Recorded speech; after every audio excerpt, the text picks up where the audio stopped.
Disiplin, yaşam tarzı, bilim dalı. Farklı pencerelerden farklı cümlelerle nitelense de şu bir gerçek ki, tarih boyunca yaşamın içerisinde önemli bir yere sahip oldu. Kimi bilgiye ulaşmak için, kimi hakikate ulaşmak için, kimi de hayatı anlamak için bu alana hep ilgi duydu.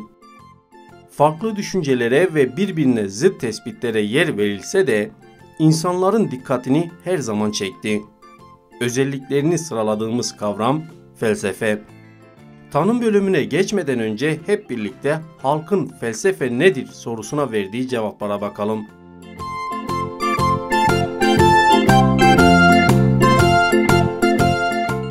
Bana göre felsefe, insan doğasının getirdiği meraktan doğan bir şeydir. Soru sorma sanatıdır daha doğrusu. Bütün bilimlerin de kaynağı felsefedir bana göre. Yani insanları tanıyabilmek, insanları çözebilmek, insanlara daha sosyal bir bakış açısıyla bakabilmektir. Felsefe bir olayı kendi ideallerin de olsa, kendi düşüncen doğrultusunda bir cevap bulmaktır. Kendi düşüncesini bir şekilde ifade etme düşüncesidir. Felsefe insanın kendini şekillendirdiği bir hayat tarzıdır yani.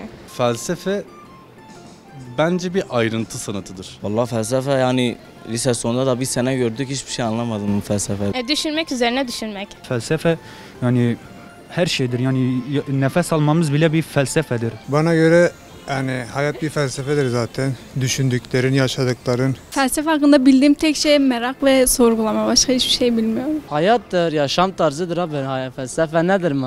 Hayatın anlamını aramak. Akıl, düşünce geliyor, benzeri şeyler geliyor. Felsefe benim için ideolojidir, düşüncedir.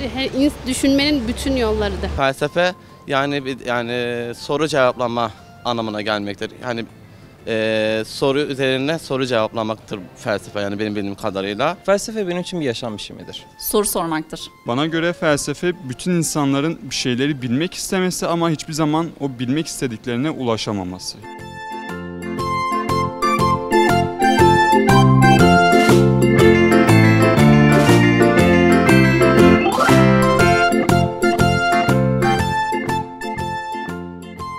Halkın felsefe kavramı ile ilgili yaptığı tanımlar böyleydi.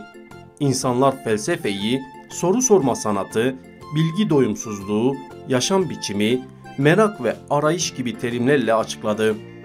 Peki verilen cevaplar ne kadar doğru ve felsefenin temel tanımı ne?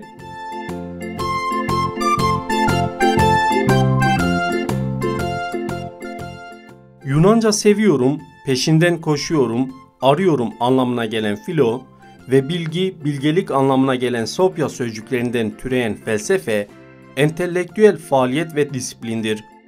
Aynı zamanda varlık, bilgi, gerçek, adalet, güzellik, doğruluk, akıl ve dil gibi konularla özsel sorunlara ilişkin yapılan çalışmalardır. Felsefe, düşünce sanatı olarak da bilinir. İlk çağda felsefe, insanın içinde yaşadığı dünya üstüne edindiği bütünsel bilgiyi dile getiriyordu. Günümüzde de çok daha kapsamlı olmakla birlikte aynı anlamı dile getirir.